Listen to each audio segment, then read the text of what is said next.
in 10 pregnant women admit to doing it, and 1 in 20 Minnesota first graders feel the effect of that decision. Today is Fetal Alcohol Spectrum Disorder Awareness Day. Studies suggest diagnoses are much more common than you might think.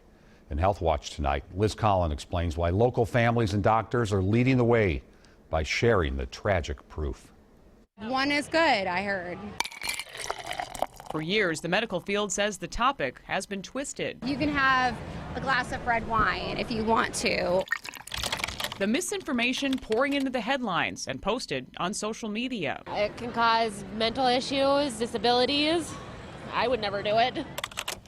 Often lost in the search for facts, there is no safe amount of alcohol, are the faces of Minnesota kids living with the lifelong consequences. I'm proof. I'm proof. We have FASD and we're proof. Maddox Rossman of Edina is also proof. His parents adopted the now 15-year-old as a baby, unaware of any problems. But in school, he struggled with sitting still, loud noises, making friends, and math. He would tell me, "Mom, why doesn't my brain work like other kids' brains?" In 3rd grade, he was diagnosed with FASD. I found that a lot of people just simply don't know what it is.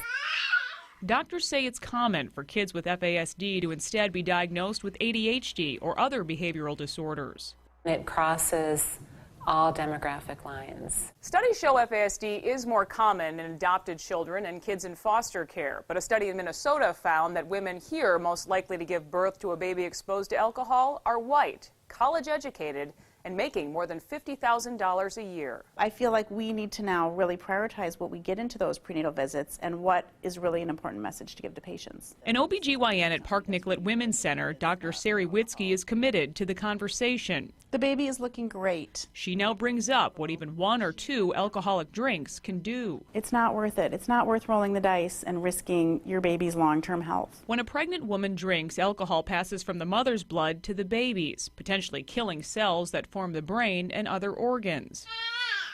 A cruel reality, Dr. Witzke says, is sometimes ignored as expectant parents cling to old myths. Women will search the internet, they will search books, they will search to find the answer that they want to find. What we want to really achieve is to change the social norm. Proof Alliance is the largest such statewide organization, as Minnesota leads the way in FASD prevention and research. We have fetal alcohol spectrum disorder. A new campaign carries the message that there's no safe amount, no safe kind, and no safe time for alcohol during pregnancy. It is a simple message, but we also know it's really a complicated thing to prevent. Proof Alliance is also focused on supporting those impacted with specialized programs. We know that early intervention gives us better outcomes in the long run. It's 100% preventable. Like for Tiffany Morgan, who lives with the shame. She drank every day when she was pregnant with her daughter. I have to be constantly reminded of my actions because of my daughter.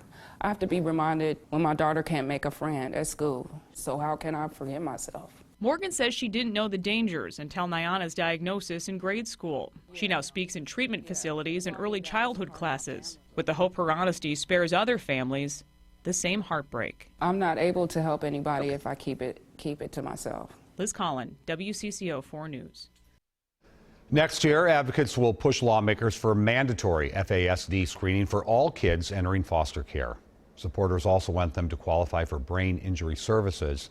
They don't right now because Minnesota law does not cover brain injuries before birth.